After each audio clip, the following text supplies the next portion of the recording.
Hello guys, welcome back dito sa panibago nating video dito sa ating channel. My name is Anthony, ang palagyan nyo nakakasama dito sa ating mga kwentuhan at sa ating mga sharing ng ating mga experience dito sa pag-aalaga ng RTL Chicken. So sa lahat ng mga kaibigan natin na patuloy na sumusubaybay, maraming salamat. At sa lahat ng mga hindi pa nakasubscribe at kung bago kayo dito sa ating channel, ay baka naman po inyong masusubscribe ang ating channel at nasa ganun ay marami pa tayong maabot, no? Marami pang maabot itong ating mga videos. Maraming salamat po in advance. Ayan, so ngayong araw na to, ang pag-uusapan natin guys ay yung mga pros and cons sa pag-aalaga ng RTL Chicken, no? So yan yung ating pag-uusapan ngayong hapong ito, maulan ngayong hapon at yan yung ating i-discuss, no? Ano-ano yung mga pros, ano-ano yung mga cons sa pag-aalaga ng RTL Chicken. Ayan, at pag-uusapan natin yan pagkatapos lamang ng maikling intro.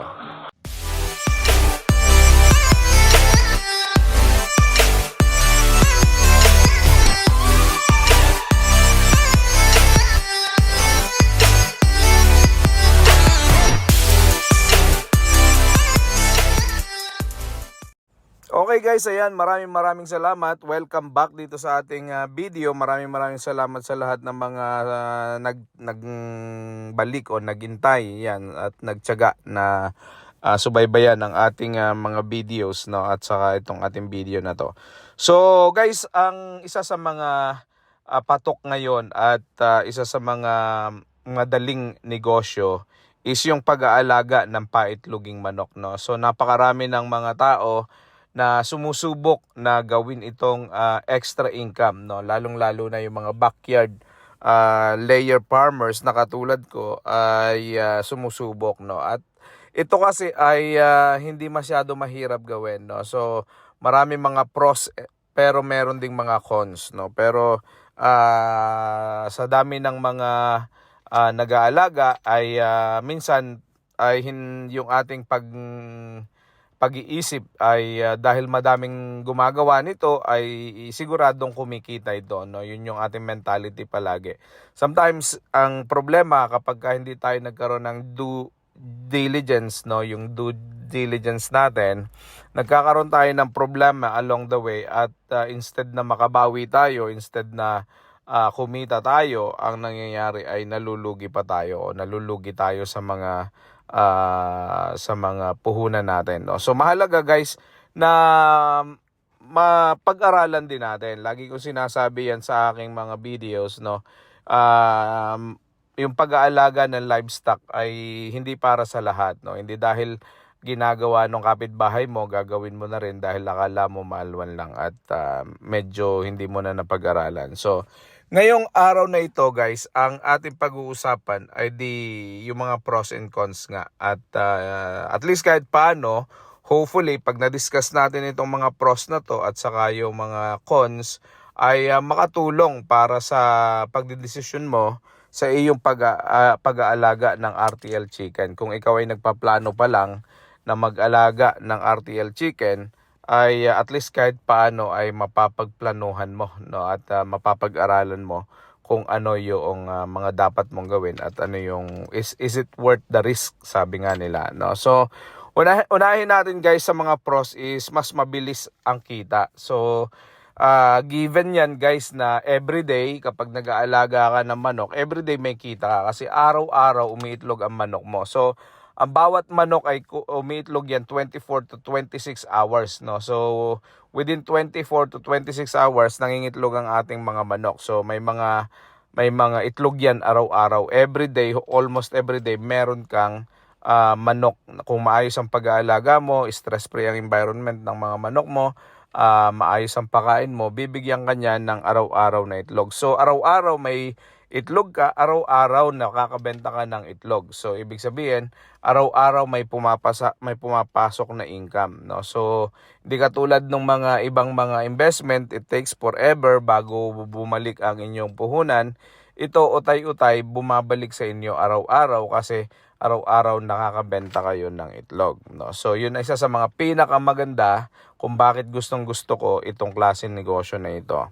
So ikalawa guys ay mas mababa ang puhunan sa pagpapalaki guys. May mga RTL chicken raisers na inaalagaan ng kanilang manok mula dun sa day old chick, no, yung mula dun sa pagkasisiw.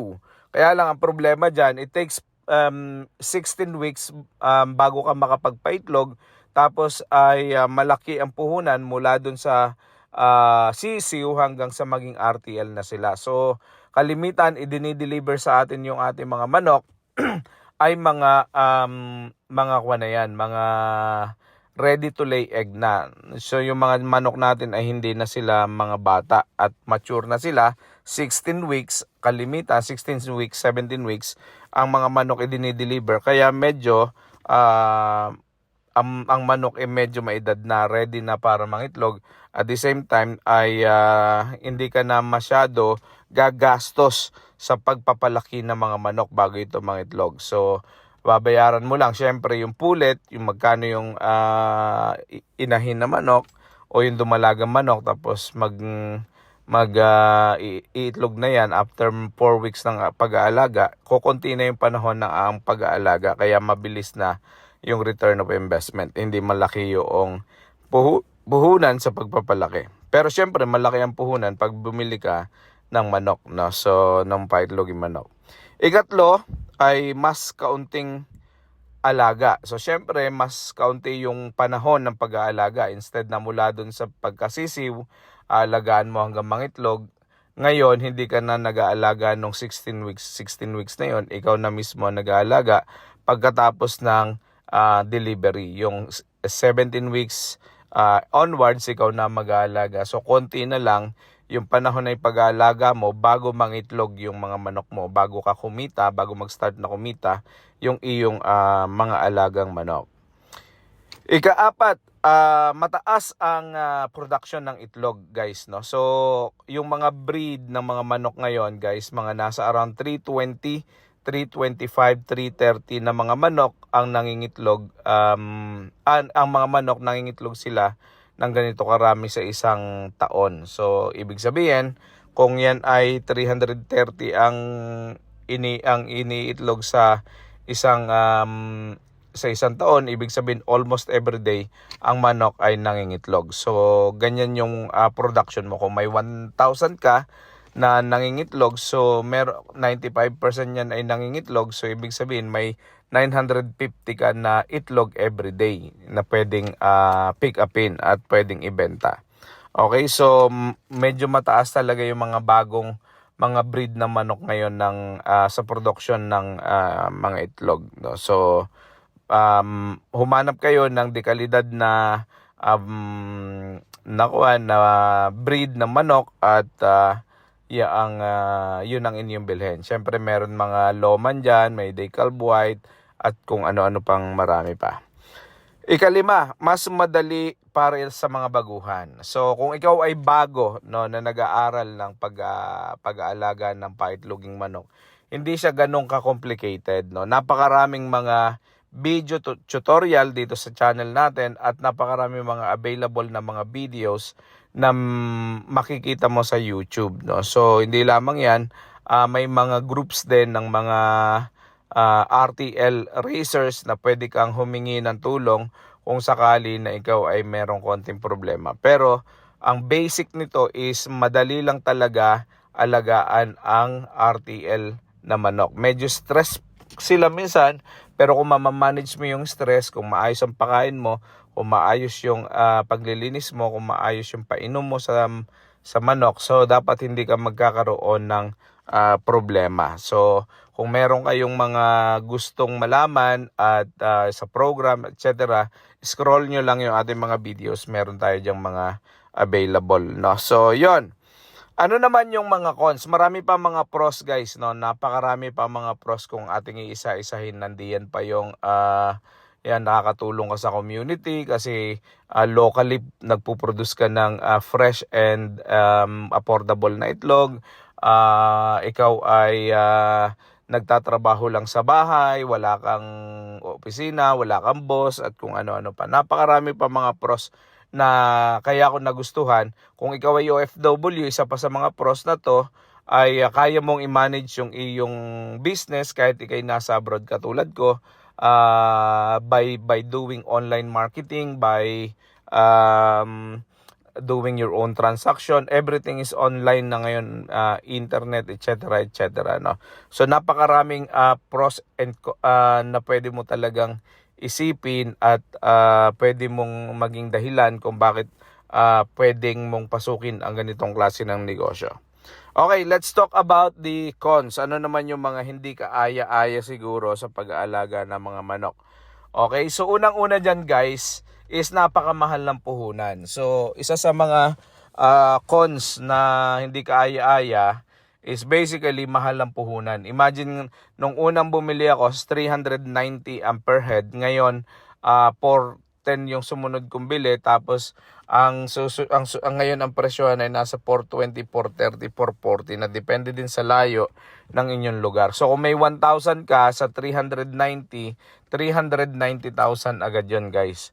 Napakalaking puhunan, no? So yan yung isa sa mga dapat i-consider kung ikaw ay magsisimula ng negosyo na ito. Dapat tutok ka, dapat makita mo yung operations mo, day-to-day operations, etc., etc., para sa ganon hindi ka malulugi. Kasi isa sa mga risk nitong ganitong klase ng negosyo is yung pagkalugi. At kung malaki ang puhunan mo, malaki ang malulugi syempre. Yan yung isa sa mga cons ng ating pag-aalaga ng manok. Ikalawa, mas maikling produktibong buhay. So dahil minamaximize natin yung production everyday, may life cycle lang yung production ng mga manok. Normally, nasa 20 weeks yan, 20 months, no? So, after 20 months, kailangan mo na magpalit ng mga RTL kasi ang production nila is mababa na kumpara doon sa gusto mo na maging production, o baka yung production ay mas mababa kaysa sa gastusin sa iyong mga manok. So, kung ikaw ay negosyante, syempre maghahanap ka ng bago. At yung bago, syempre, yun yung magpapatubo, magbibigay ng tubo sa'yo sa iyong negosyo, no? So, yun. Ikatlo ay hindi nakikita ang buong paglaki. Syempre, pagka ang iyong mga manok ay binili mo sa labas at hindi mo nasubaybayan ang paglaki, hindi mo nakikita yon. Kung may vaccine ba, kung may mga pinagdaanan ba sakit, meron ba yung mga punggal na mga paliligo, o nakakainom ba ng mga vaccines, ng mga antibiotics yan pag may sakit, etc., etc. So hindi natin nakikita yan kung ano-anong klase ng mga vaccines ang available sa kanila. So magre-rely lang tayo sa kung anong sinasabi sa atin ng ating mga sellers, no, ng ating mga suppliers. Okay, so ikaapat ay mas mataas na panganib sa stress. So ang RTL guys ay isa sa mga problema niyan ay yung mabilis ma-stress, no? At nagiging cause yan ng mortality ng manok, no? So kung yung mga yan ay na-stress, nababasagan ng itlog sa loob. Kung yan ay na-stress, hindi yan nangingitlog. At marami pang iba kung bakit importante na hindi ma-stress ang mga alaga natin manok. So dapat ay lagi nating sinusubaybayan kung ano bagang nangyayari. Kung yan ay iyak ng iyak maghapon, malamang stress yan.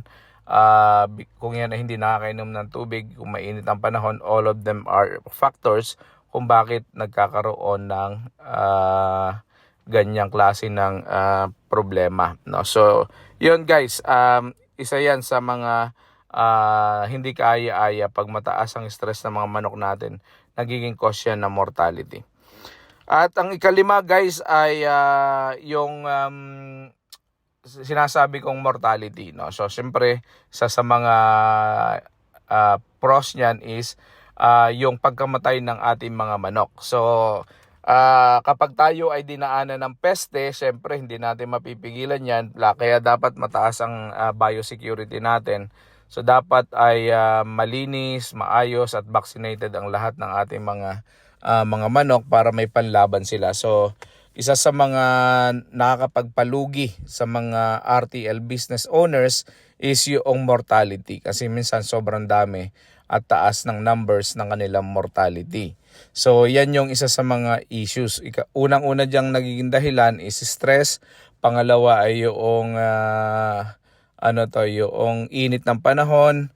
Ayan, yan naging cause ng stress, yung ingay, yung hindi tamang pagkain, etc. etc. Napakaraming nagiging cause ng stress, no, ng ating mga manok.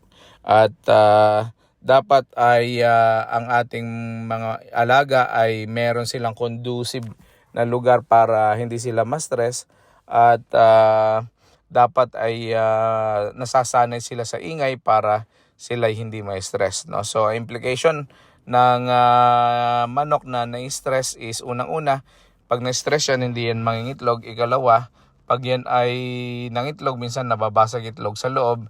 Ikatlo ay yan ay minsan ay hindi yan nangingitlog. Hindi yan nangingitlog pagka yan ay nai-stress yung ating mga manok. So yon guys, yan yung 5. Marami pang mga posible na cons, guys, no. So yan ay isa lamang o 5 lamang yan sa lahat ng mga posibleng maging cons ng ating pag-aalaga ng RTL chicken. Pero dapat bilang mga farmers ay lagi tayong handa. Lagi tayong malinis sa ating biosecurity. Hindi tayo basta-basta nagpapasok ng mga hindi natin kilalang tao, tapos hindi natin sila pinalalapit sa ating mga poultry. Yan, so dapat natin yang intindihin at alagaan. Kasi yung mga manok na yan, magbibigay sa atin ng magandang kinabukasan, ng magandang hanap buhay. At kung yan ay na-stress, eventually mamamatay. So malulugi talaga tayo, guys, no? So hindi natin gustong mangyari yon, kaya dapat ay bigyan natin ng pansin, no? So yon guys, pros and cons ng pag-aalaga ng RTL chicken sa ating mga backyards, no? So maraming salamat sa panonood, at God bless. See you all later, and I love you all. Bye-bye!